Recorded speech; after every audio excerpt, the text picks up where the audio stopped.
Day 2 of the US Chess Championship saw tons of decisive action as well as some missed opportunities as leaders begin to emerge in both sections. Starting with the Open, after all draws yesterday, things certainly opened up today with multiple winners. Top seed and defending champion Fabiano Caruana had a huge advantage against Levon Aronian, but failed to find the killing blow as his attack eventually sputtered out. Shankland was also a move away from defeating Dominguez, but allowed a miracle escape at the very end. Converting for the win was Sevian, who defeated Robson, as well as Wesley So, who ground down Christopher Yu in a long technical endgame. This means So and Sevian lead with 1.5 out of 2, with multiple players a half point behind. Meanwhile, in the US Women's Championship, Carissa took advantage of a blunder by Rose Atwell to win and move to a perfect 2-0 score. Other games saw Atousa Pourkashiyan defeating Begim Tokhirjonova and Abhimanyu winning against Nazi Paikidze, as well as Irina Krush scoring against Megan Lee. So in the standings in the women's, we have Carissa in the sole lead with Krush, Abhimanyu, and Pourkashiyan all a half point behind. Going into the games, we'll start with the game between Caruana against Aronian, which featured a French defense.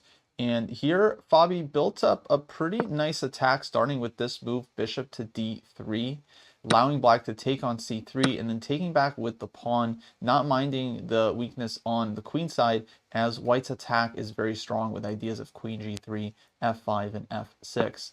Here, Levon played f5, but now e takes f6, bishop takes f6, and bishop c5 started to give white a very, very big advantage. The rook is hit, e6 is hit, and after rook e8, queen g3, Caruana's position here started to look very, very good. Knight to g5 was an option here, with the idea of ignoring h6 and just following up with rook ae1, where if black takes this knight, f takes g5, and white's kingside attack is going to be too strong with queen to h4 coming. The way Caruana built up was also good. It was bishop to d4 here, h4. Black's position under heavy, heavy pressure here. Bishop on b7 is bad and very difficult for black to activate their pieces.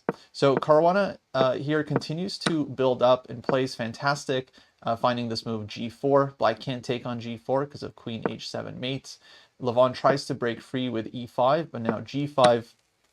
Queen takes h5, rook to h3. White is playing against this mate on h7, and now g6. And he was very, very close to winning here. He just failed to find the winning shot at this moment. After bishop to c8, black hits the rook on h3. And after a bit of a think, you only had 9 minutes at this point, Caruana plays the move rook to h2.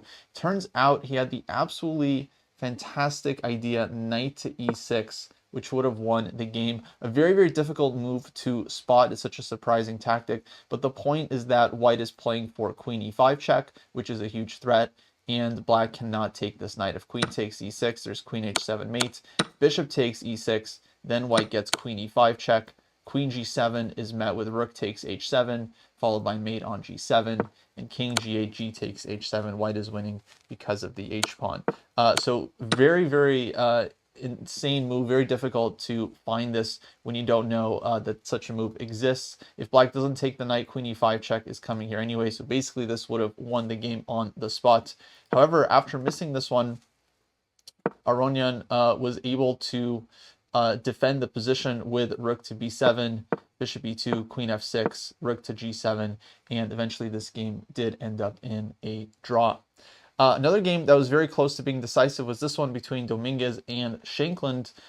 Here, Shankland had an advantage on the clock, was a little bit better on the board as well, but Dominguez ends up committing a huge blunder here with bishop to c6, allowing black to trade bishops, rook takes c6, and now go after the back rank with queen f1.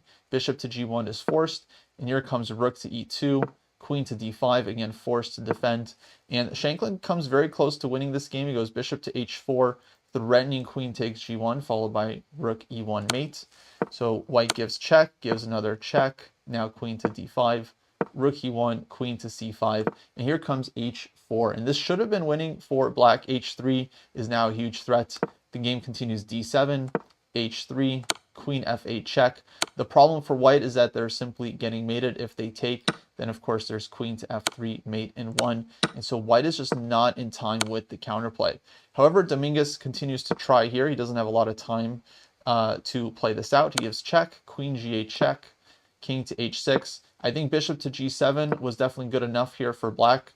Rook c6 check, for example, f6. And once the checks run out, queen e8, for example, king to h6, that's it. White cannot defend against all of the mate threats, and this should have been the end of the game.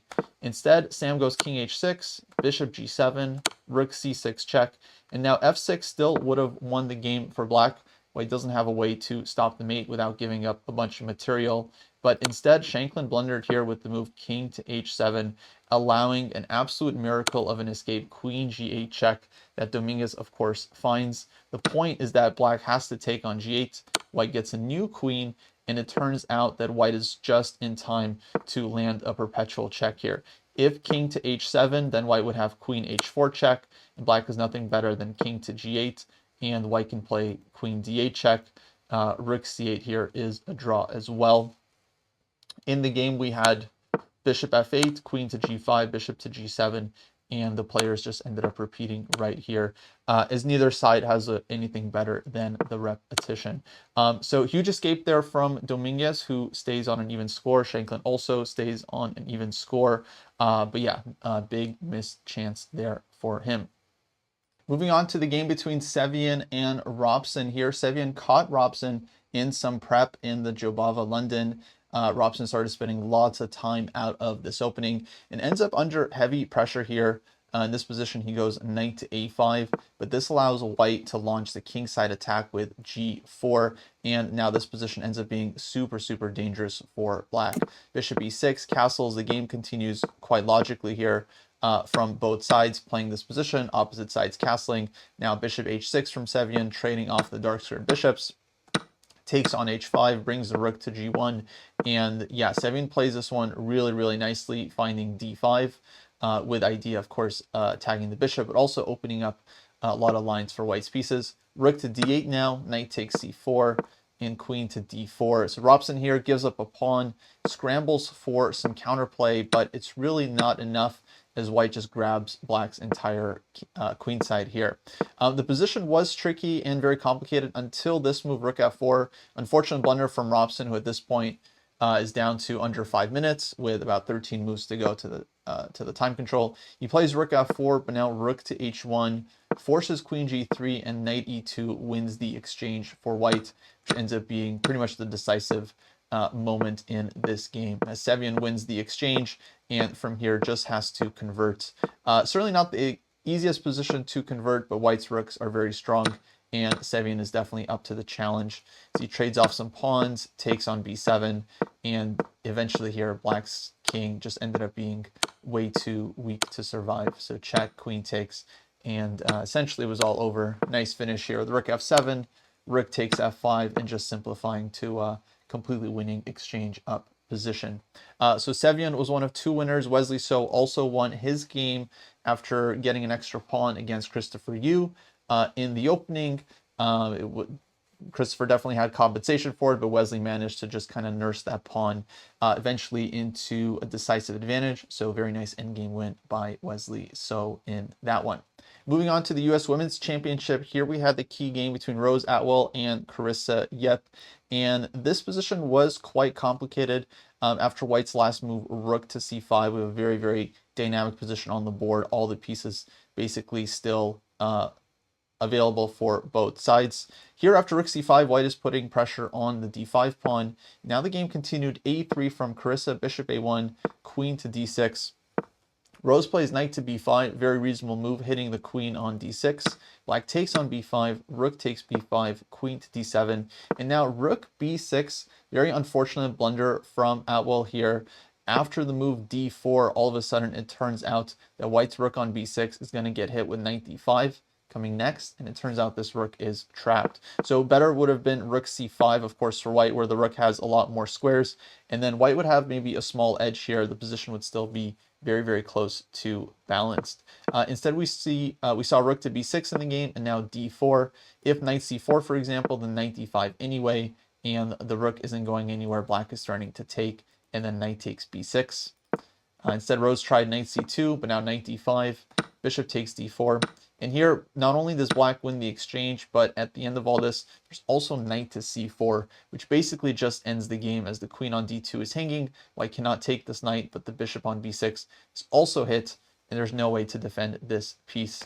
So Rose tries bishop h3, the only try in the position, hoping to distract the queen so that dc4 is possible. Simply f5 from Karissa, and that's the end of the game. Black is going to be winning this piece, and that's a full rook up for black, and the game simply ended very, very soon after that. So with this win, Karissa moves to a perfect 2-0 score.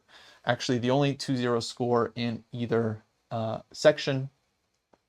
Also winning today was Irina Krush, the 8-time champion. And this game went a bit back and forth against Megan Lee, but Irina ended up finding some very, very nice moves in the endgame here to convert this one. Here, both sides have two pass pawns, protected pass pawns, but whites are a little bit more coordinated. And Irina plays a very practical decision here with knight d4 check, and now knight takes b3, giving up her knight for black's very advanced b pawn, but leaving herself with two strong pawns on the king side. So knight takes b3 played by Megan. I believe this was a mistake, and black had to take with the rook, keep the knight closer to the king side, because now at g6 is pushed by white. Knight comes back to c5, rook h8, knight to e6, and rook takes f8. Very, very nice trick found by Krush. The point is that if black takes the rook, then white pushes g7. White is a whole rook down here, but black cannot stop white from promoting either on g8 or by taking the knight on f8. It's a very, very typical endgame pattern here where black's knight is helpless to stop the promotion. So after rook takes f8, black had to try rook to a1 in order to stop the pawn from behind, but rook to f7, white's two pawns are simply too strong here. f5, check. Black starts giving checks from the side, but white simply approaches the queen side with the king, and eventually black runs out of checks, and the g-pawn just decides. So with this win, Krush is one of 3 players, just a half point behind Karissa, the leader, as we head into round 3 tomorrow. Speaking of round 3, we've got a number of interesting matchups coming up tomorrow, including Robson White against Caruana, Shankland White against So in the open section, and then we have Carissa Yip White against Jennifer Yu, the 2-time champion in the women's. Should be a very, very exciting round, and hopefully I'll see you back here for the recap. Until then, take care.